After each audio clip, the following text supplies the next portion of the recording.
Lewis here again with another video. Today I'm going to be talking kind of about gaming and how it's represented in the mainstream media, in particular with the BBC. I'm sure you know what I'm going to talk about. It must have come across your timeline if you're even vaguely interested in anything I've got to say. And that is the BBC did a very strange thing. They were covering a story about the World Health Organization, who are called WHO, and gaming addiction being added supposedly to their classification index of diseases, disorders, and illnesses. And they put a really bizarre tweet out as sort of part of the reporting around this happening. You can see it here. Computer game addiction. I spend 20 plus hours a week gaming. Gaming addiction is listed as a mental health condition for the first time by the World Health Organization. So first, just to talk a little bit about the classification itself.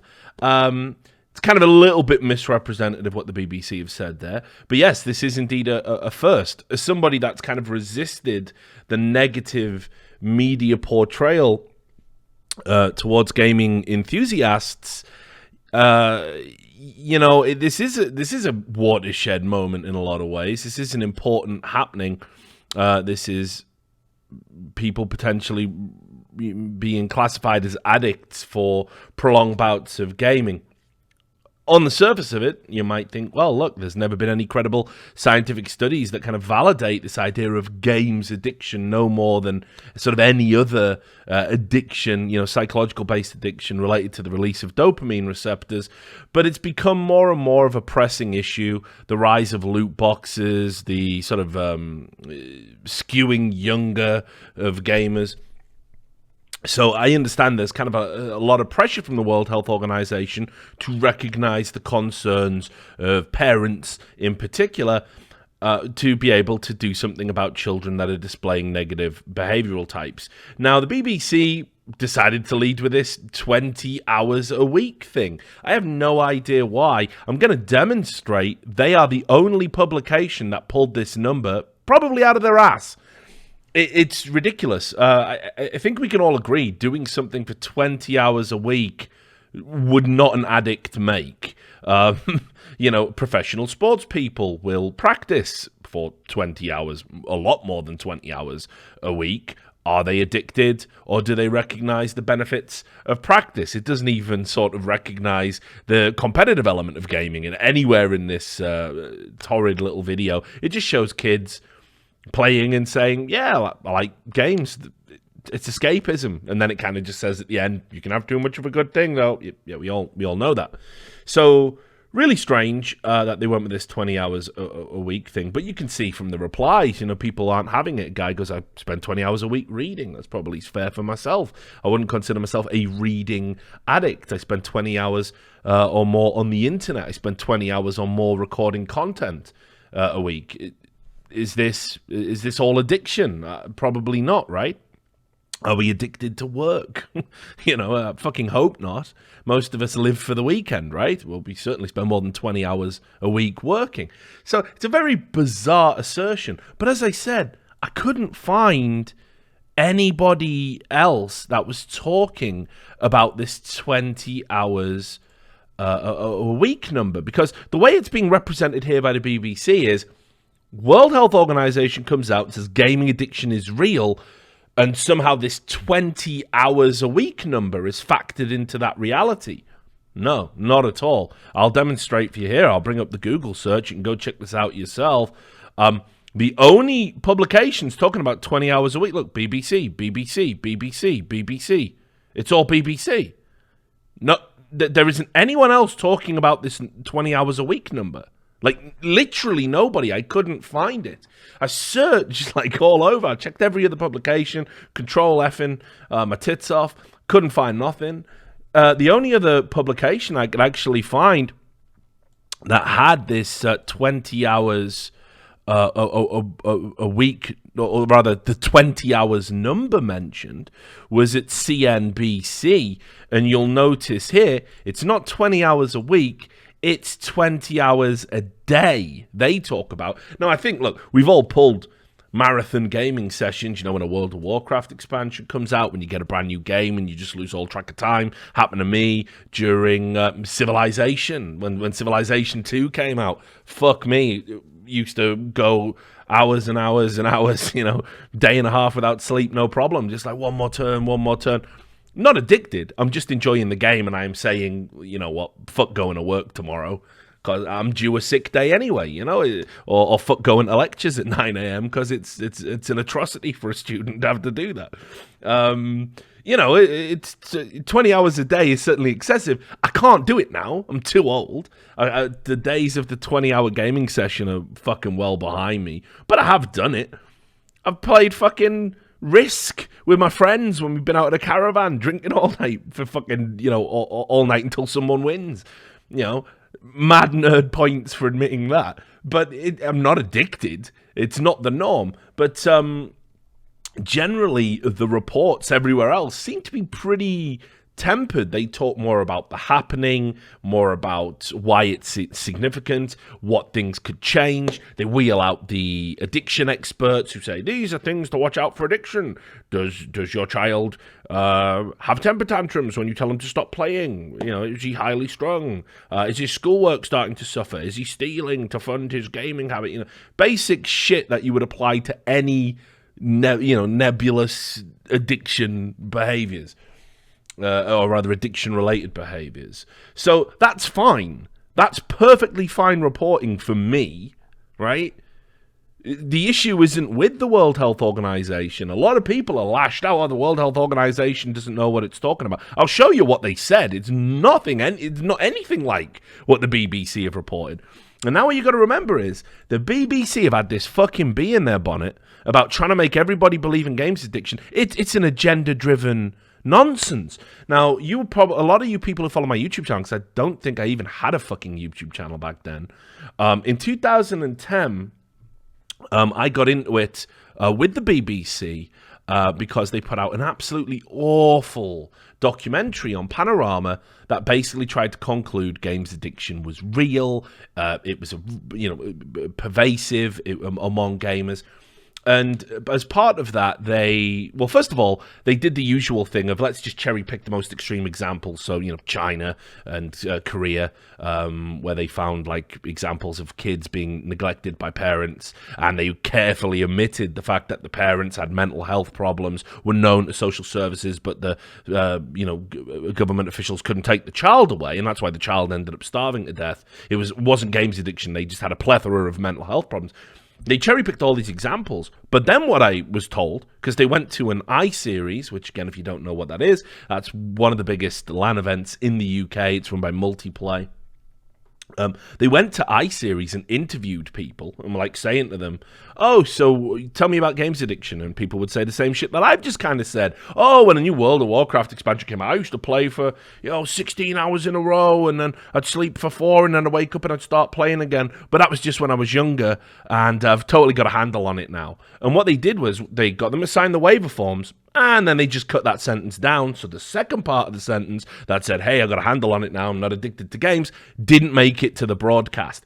And I had several people from iSeries come forward and say they had had their quotes misused in that manner. Now, if you remember when they were talking about women Counter-Strike players, we had several female Counter-Strike players come forward and say they felt their quotes were selectively edited or misrepresented. In 2010, I made a conscious decision to not talk to the BBC. I've had several requests, will you help me out with this? Will you help me out with that? Any games media that misrepresents gamers and gaming culture can go take a flying fuck. I don't need the publicity like a lot of these people in the scene do, where they'll talk to any news organization, regardless of any breach of ethics or morals. I don't need that. I don't need to have a little fucking, cut out on the BBC. Look at me, Ma. I don't give a fuck. My mother wanted me to be a fucking plumber, I don't give a shit. But so many people will just drop their fucking britches and get violated by these media organizations to have their 5 minutes of fame, and they don't stand for nothing. So fuck the BBC until the BBC apologizes and retracts what it said in 2010. And it just keeps on coming and coming. I'll show you. I'll get just for some context, so I'm not making this up. I was actually quoted in The Independent. There used to be a really good journal. I mean, It was a different world back then. Journalism was still good, or still had its moments. But there was a great guy called Ian Burrell. I don't even know what happened to him. He was a fucking great guy. So the article by Ian Burrell was entitled "Mad, Bad, and Dangerous to Play. Are video games really more dangerous than Class A drugs?" Says underneath here in the little tagline to the piece. Some commentators say they are, but argues Ian Burrell, the scaremongering approach to a business bigger than Hollywood is outdated and inaccurate. You can see here. Is playing computer games as addictive as cocaine, crack, or heroin? The piece starts. That largely depends on which newspaper you buy. To The Sun, the addiction is like crack. To the Daily Mail, it's more like smack. But it's not only the tabloids that are convinced that gamers are in peril. The BBC's flagship investigative show, Panorama, broadcast a doom-laden documentary last month telling viewers that some gamers have played themselves to death. DJ Khaled, congrats, you played yourself to death. One poor fellow said of his pastime of choice, "I would never inflict this game on anyone. This game is a disease. It's just horrible." Probably plays Dota in the 1K MMR brackets. But anyway, so you can see they talk about just this general scaremongering tactics, and these are the assertions, like I expect it from tabloid shit like The Sun, I expect it. I don't expect it from the BBC. Panorama is a serious and reputable documentary. But anyway, you can see here, we'll get to the good bit where Richard Lewis comes in. But you can see here, somebody categorically said that they were misrepresented in this. But here's my comment. On the CADRED website, the gaming journalist Richard Lewis described the Panorama program as a pointless, aggressive, inaccurate, and imbalanced attack on a media format that they clearly didn't understand, adding that the recurring flaw in the documentary was its willingness to apportion blame to the games themselves rather than look long and hard at the people who played them and the circumstances surrounding their lives, which is just typical of the BBC. That's exactly how they've always done it. They sort of look at gaming addiction as the root cause of all of these issues when they cover these very extreme, super rare cases. And that's all this documentary actually was. And you can also see here, just to show you I'm not making anything up when I say that they literally did selectively edit quotes. You can see here, the documentary was controversial. One contributor, Trent Pyro, wrote a long blog on This Is My Joystick, complaining at how he and his friend Joe Staley were portrayed in a program that he alleged was a mix of scaremongering, misinformation, and tactical use of facts. He wrote, "It was obvious to me that much of what I had said was tactically cut, as it did not support the theme of the piece." So again, this was the end of my sort of affair with the BBC, if you like. British Broadcasting Corporation is something that a lot of journalists and a lot of media people will hold very dear to their hearts. This was the end of it for me. I've sort of never really forgiven them for this, because they stood by the documentary, and subsequently their standards have just slipped to where the publication that's called the BBC now just isn't recognizable to me as the BBC I sort of grew up maybe hoping one day to be part of as a youngster. But anyway, so just to also give you a reminder of just how fucking base the BBC are content to be as they look to push games addiction. And certainly if you want a good laugh, go just Google the words BBC games addiction. So look how many stories they've covered of this supposed phenomenon going back to 2004, I think is the earliest I can recall off the top of my head. And these are all just ridiculous cherry-picked examples where actually nobody's really saying it's games addiction. They don't have any credible sources. There's no credible evidence. There's no scientific studies to verify it. It's just somebody that did something to excess and something bad happened to them. That's it. So here's some of you will remember it's just a few years ago that this happened. In March 2017, a Twitch streamer tragically passed away while doing a 24-hour stream. It was a streamer called Poshybird. If I remember correctly, I believe he was known for World of Tanks. And I did a video on this. It was just fucking tragic. Just really tragic. that this happened. That, somebody that was well liked by the community, that was known for doing fun streams, basically went to take a break and passed away, after collapsing off camera. Now, for me, I think this reiterates, if you take anything from this, it's that these 24-hour marathon streams can be dangerous if you don't look after yourself, if you don't take breaks, if you don't hydrate, if you're not in good health to begin with. And this was a chap, he was 35, which is round about my age. You do start to, you're not as sprightly as you once were in your 20s, and you've definitely got to look after yourself. I think these marathon streams, these endurance streams, it's something I would take a look at. I think you've really got to put them in a good... people have gone for 48 fucking hours. I don't even know how people do it, and it's certainly not something I would recommend or endorse. But here's what I would say. How you get from somebody doing a marathon stream, a test of endurance deliberately to sort of raise money, gain interest, that kind of thing, is a bit of fun for the viewers. How you get to that to games addiction is mind-blowing to me. And that's what the BBC did. They took the death of a young man, completely unrelated to games addiction, and started harping on about fucking games addiction, because they just love to bring it up all the fucking time. And you can see here, look, what this has to do. A 24-hour marathon stream is nothing to do with games addiction. You don't do it because you can't stop. You do it because it's a feat of endurance. That is the whole fucking premise of doing it. But look, they sort of end with like, oh, game quitters, yes, an online community for games addiction, blah, blah. Fuck me. The BBC have no shame that they would even just use a tragic death to push their agenda, their personal beliefs, something they've consistently always doubled down on, despite... Like I say, it's 2018. It's the first time we've had the World Health Organization sort of come clean and sort of say, yeah, okay, there might be some issues here. But even so, as you're going to see, it's not what the BBC reported. So first of all, the 20 hours a week number is completely made up. It is completely made up. It just doesn't exist anywhere in the World Health Organization document. If you don't believe me, I'm going to show you the World Health Organization document. You can go online, you can check it out yourself. So here it is. This is what you can go and read yourself to make sure I haven't edited anything for my pro-gaming agenda. Basically how it works when you go to the World Health Organization's sort of classification index, it has the parent, type of diseases, disorders, illnesses, whatever. And you can see here, 6C51 gaming disorder comes under mental, behavioral, or neurodevelopmental disorders. And it's very clear here. It says disorder. It's not gaming addiction. It doesn't say that. And that's one mistake I think every report made in the mainstream media, calling it addiction.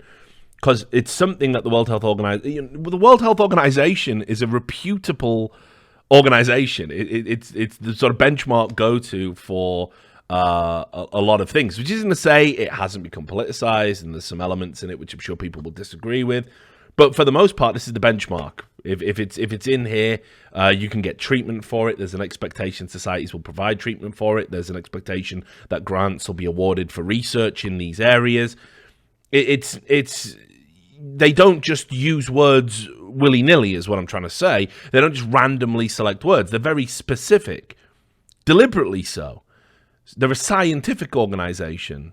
So gaming disorder is the title. It's not gaming addiction, it's gaming disorder. And yes, it is under the disorders due to addictive behaviors, but this should have been reported as gaming disorder. You'll see why I think that is significant. Maybe I'm completely wrong. Maybe I'm being stupid, and maybe I'm being petty.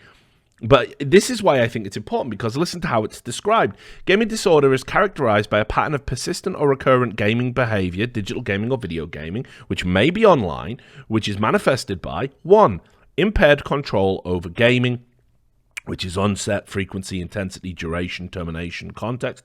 2, increasing priority given to gaming to the extent that gaming takes precedent over other life interests and daily activities. And 3, continuation or escalation of gaming despite the occurrence of negative consequences. The behavior pattern is of sufficient severity to result in significant impairment in personal, family, social, educational, occupational, or other important areas of functioning.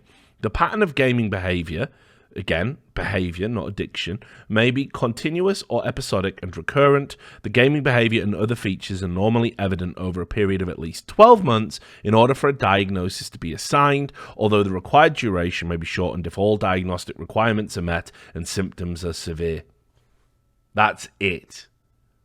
That is what the BBC ran with and said, 20 hours! My life of gaming hell, 20 hours. Like, where's the 20 hours number? I don't even understand. I don't even understand where you've got that from, 20 hours a week. There isn't a gamer active right now, probably, that doesn't play 20 hours a week. You know, it's nonsense. I don't know where they've got it from. It's not there in the fucking World Health Organization document. And again, it's quite clear what it's saying here. It is saying that if you game and you have intense frequency, like the 20 hours a day number we saw in CNBC, and you do it over a period of time, and it is detrimental to your other life interests, to your work, to your social activities. You'll see this a lot with any addiction. You know, if anyone's ever known an alcoholic or a drug addict or a gambling addict or, you know, any of that, right? I've grown up around those types of people. You'll find that a lot of people will withdraw. They don't give a fuck about sort of interacting with you anymore. The thing that they're addicted to sort of takes precedence. It controls their behavior. They become very self-destructive.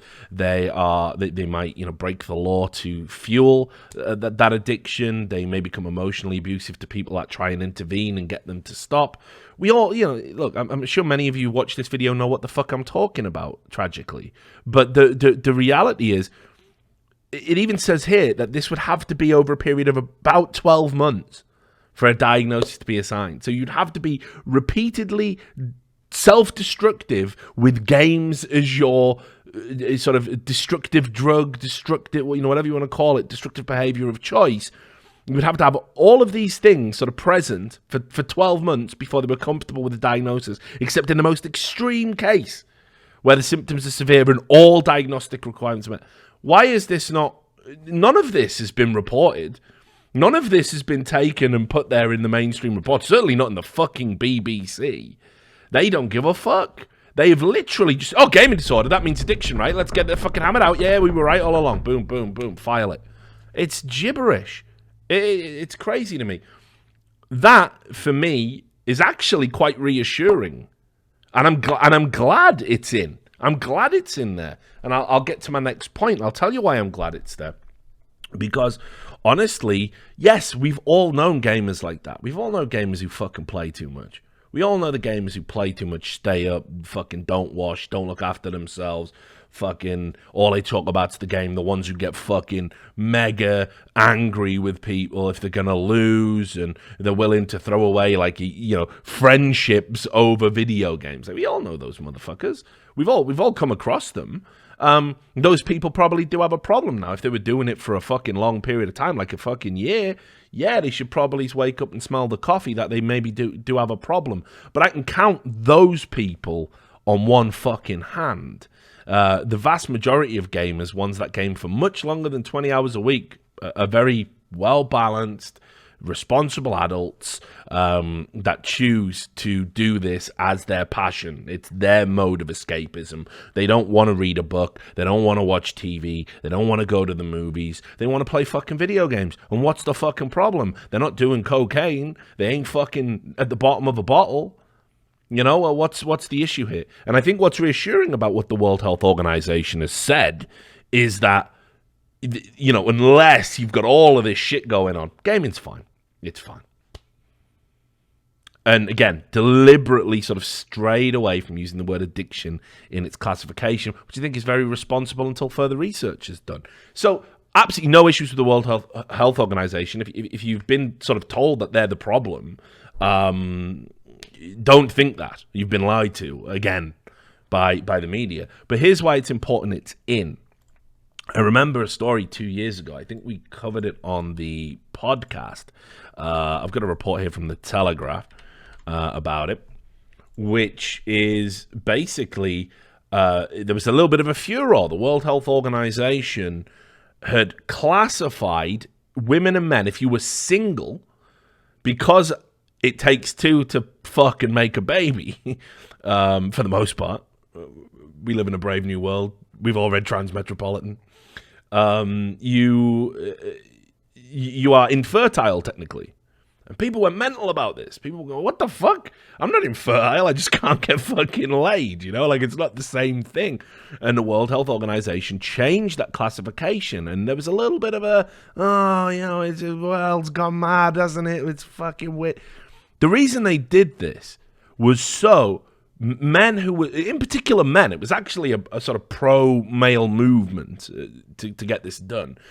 Single men could now apply to sort of start families because they were classified as infertile. And in the National Health Service in the UK, you had to get access to, sperm, eggs, whatever it is. You had to be classified as infertile and incapable of starting a family. Otherwise, you don't qualify for the treatment, which is subsidized by the government.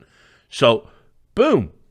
By this simple addition of one word, it opened up treatment options to people who maybe want to start a family but can't because they're fucking single but still want the joy of having a kid. Now, that's a separate fucking debate. It ain't for this video, my friends, to talk about the breeders.